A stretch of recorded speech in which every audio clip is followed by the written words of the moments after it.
Jadi saya gabungkan dengan IUP. Jadi nanti saya izin ya di kelas IUP nanti saya menerangkannya dengan bahasa Indonesia agar nanti lebih jelas aja gitu ya. Dan yang paling itu saya minta maaf karena ternyata ada keadaan darurat gitu ya yang mengharuskan saya atau tidak bisa saya untuk datang ke kampus gitu ya. Nah, saya mohon ya buat ke teman-teman semuanya. Oke, baik baik. Ini tadi sudah, di pagi tadi sudah presensi kelas A ya dan kelas IUP. Saya rasa juga sudah selesai semuanya. Jadi ini saya untuk apa, stop share dulu. Oke, baik. Nah, sebelum kita memulai pembelajaran pada hari ini, alangkah baiknya kita berdoa terlebih dahulu agar diberikan kemudahan dalam pemahaman ilmu dan memperoleh ilmu yang bermanfaat. Oke, berdoa saya persilahkan.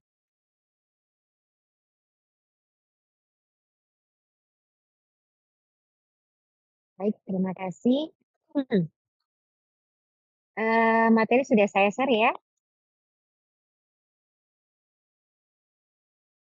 Oke. Oke, jadi ini adalah perkuliahan terakhir, pertemuan kita terakhir sebelum ujian UAS ya.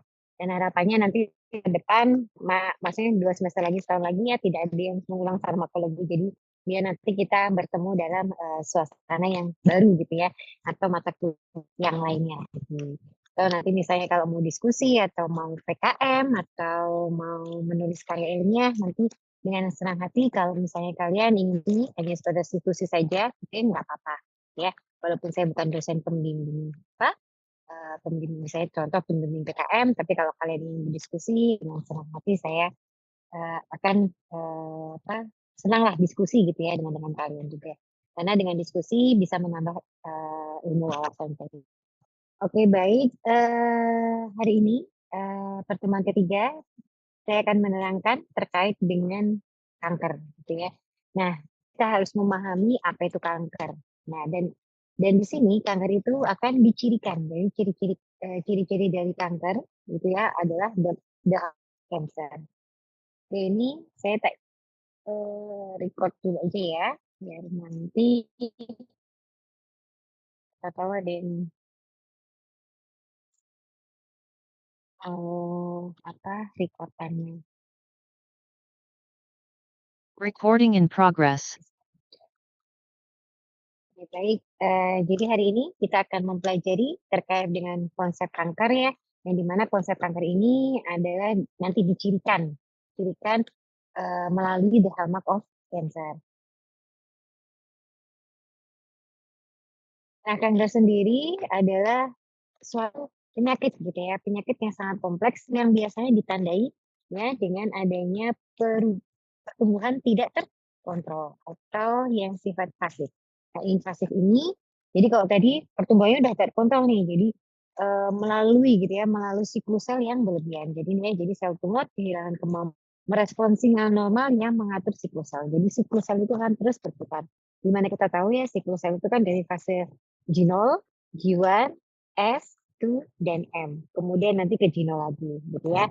Nah, mungkin sudah diajari di biologi molekuler. Nah, ini jadi intinya kalau kanker itu bisa abnormal ya dalam pembelahan sel atau pertumbuhan sel.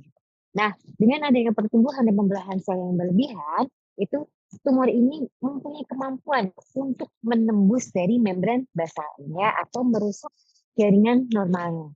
Sehingga sel menembus dengan ya, yang kemudian nanti akan menginvasi ke organ lainnya. Jadi dia keluar untuk berinvasi ke tempat lain. Oke, jadi misal contoh di sini penduduknya sangat crowded gitu ya, di Jogja sangat crowded. Nah, kemudian nanti ada hal-hal gitu ya, misalnya yang menarik pekerjaan di misalnya di luar Jawa. Nah, kemudian nanti dari misalnya ya, dari pekerjaan promosi di luar Jawa, dia akan keluar kan, berarti akan menginvasi. Dan nanti akan setelah menginvasi, nanti si tumor ini punya kemampuan untuk gitu ya, bermetastasis itu berarti setelah tadi menginvasi, nah menginvasinya itu biasanya melalui pembuluh darah. Nah, nanti melalui pembuluh darah nanti istilahnya mencok atau bertempat tinggal di tempat yang baru. Sama halnya tadi ya. Jadi perpindahan dari Jawa misalnya pindah ke kampung gitu ya atau pindah ke Kalimantan Barat gitu ya. Jadi namanya itu yang disebut adalah berinvasi yang kemudian bermetastasis adalah menetap gitu ya. Oke, nah ini ya, jadi ketika nanti dia bermetastasis, nanti akan membentuk koloni yang sekunder. Nah ini yang biasanya nih, kemampuan metastasis ini biasanya diikuti dengan pasien kanker jika sudah stadiumnya 3 atau 4, gitu ya. Dan ini bisa menyebabkan kalau misalnya jika dari kanker sudah sampai bermetastasis atau menjadi organ lainnya, itu bisa menyebabkan mortalitas pada pasien kanker.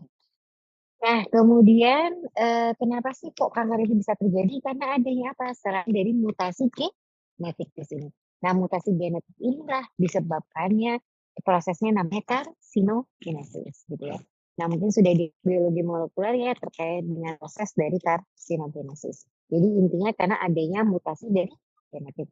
Nah, mutasi genetik ini bisa terjadi, misalnya itu pola hidup yang tidak sehat, contoh misalnya makan makanan bakaran gitu ya, bebakaran atau yang, dibakar, itu bisa menimbulkan karsino atau zat yang bisa, mengakibatkan, penyakit kanker. Nah, ya jadi adanya, misalnya tadi mutasi dari genetik yang bisa menimbulkan, apa namanya, kanker karena prosesnya tadi ada karsinogenesis.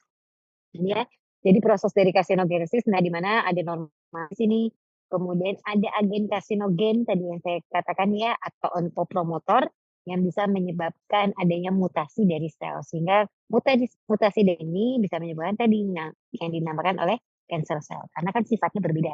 Nah kemudian ya tadi, kanker bisa multiplication, jadi bisa memperbanyak diri. Kemudian tadi berakumulasi, setelah dia berakumulasi nanti akan membentuk jaringan massa. Nah, ketika membentuk jaringan massa, nanti ini terjadi ada prosesnya tadi invasi. Nah, invasi kemudian nanti melalui pembuluh darah dan nanti apa namanya kankernya akan menetap di maaf, akan menetap di organ yang baru. Nah, ini yang dinamakan adalah apa tahap metastasis.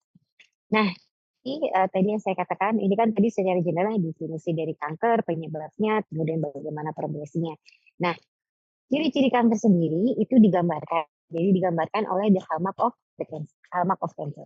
Nah, jadi pada awalnya itu ada pada tahun 2000. Nah, pada tahun 2000 itu ditemukan nih ciri khas kanker ada, kemudian berkembang lagi di tahun 2011, berkembang menjadi eh berkembang menjadi 8. Nah, kemudian ke tahun 2020 ya, 2022 berkembang lagi menjadi 12. Jadi tadi dari 4 menuju ke 10, kemudian menuju ke 12. Nah, ini adalah, contoh dari hallmark of cancer. Nah, ini yang di tahun, 2000 ya, jadi diketahui ada 6 sifatnya ini ya. Ada yang sustaining proliferatif, kemudian bisa menghindari penekanan pertumbuhan, kemudian bisa tadi ya mengaktifasi invasi dan metastasis, kemudian bisa bereplikasi secara berlebihan gitu ya atau tidak terkontrol, dan kemudian bisa menginduksi dari angiogenesis. Di mana kita ketahui ya, angiogenesis ini adalah suatu pembuluh darah baru. Di mana pembuluh darah ini ya kenapa sih kok kanker dia bisa menginduksi pembuluh darah? Itu karena di pembuluh darah inilah yang nanti sebagai istilahnya transporter ya, pengangkut dari nutrisi dan oksigen. Dan nutrisi oksigen ini kan diperlukan untuk kanker itu untuk tumbuh, gitu ya. Jadi dia memiliki sifat untuk bisa membuat pembuluh darah baru sendiri. Jadi tidak dengan pembuluh darah yang sudah ada di tubuh gitu ya. Jadi dia membuat pembuluh darah baru ya karena mereka butuh suplai tadi, suplai nutrisi dan oksigen untuk si kankernya itu untuk tumbuh. Nah, kemudian di sini terjadinya proses resistensi ya terhadap apoptosis. Nah, mungkin sudah belajar ya ada ekstrinsik dan intrinsik yang melibatkan mitokondria. Nah, nanti bisa memodulasi adanya anti apoptosis atau BCL2. Kemudian ada juga melalui tes ya, jadi tes 3, 6, ataupun 9.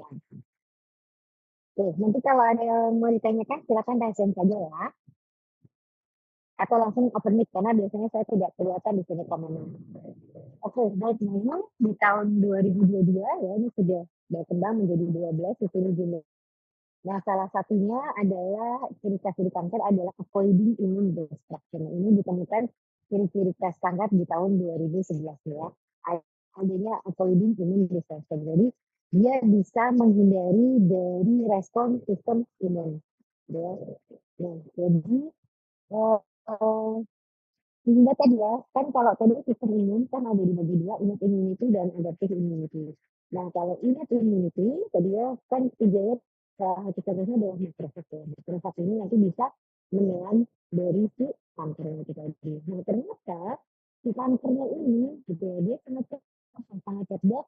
Dia mampu istilahnya mampu mampu apa memproduksi gitu ya, produksi antigen atau ligan yang dimana antigen atau ligan ini nanti bisa sebagai spy gitu ya, sebagai spy yang nanti menempel pada sel T gitu ya, sel immunity yang kemudian nanti sel T ini tidak bisa bekerja gitu ya. Jadi karena adanya antigen atau ligan yang apa namanya berikatan pada sel T sehingga menyebabkan sel T ini tidak bisa membunuh dari kankernya. Nah kemudian di sini ya, jadi karena ada 12 sifat dari apa namanya sel kanker, nah di sini ada berbagai cara gitu ya. Contohnya di growth suppressor, jadi yang tumor itu itu bisa menghindari dari tumor supresornya. Nah, ini obatnya di sini menggunakan adalah cyclin dependent kinase inhibitor. Ya, nanti kita akan salah satu kita akan bahas.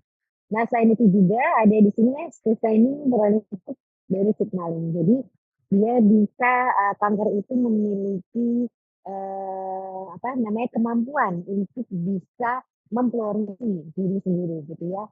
Nah ini biasanya terpengaruh oleh adanya EGFR. Dimana kita ketahui ya EGFR itu kan epithelial growth factor receptor sehingga dia adalah faktor dari pertumbuhan. Nah jadi ini targetnya adalah berarti menghambat dari EGFR-nya. Ya. Nah, kemudian tadi melalui induction, nanti berarti salah satu caranya adalah mengaktifasi dari imun. Tadi sel T yang tidak teraktivasi akibat adanya akibat oksigen dari tumor, kemudian tadi imun aktivating antisetel, jadi nanti dia berikatan dengan sel T-nya sehingga nanti bisa membunuh dari sel. Kemudian saya juga di sini ada sistem immunogenesis ya, yang nanti kita akan bahas adalah menghambat dari PEGF-nya.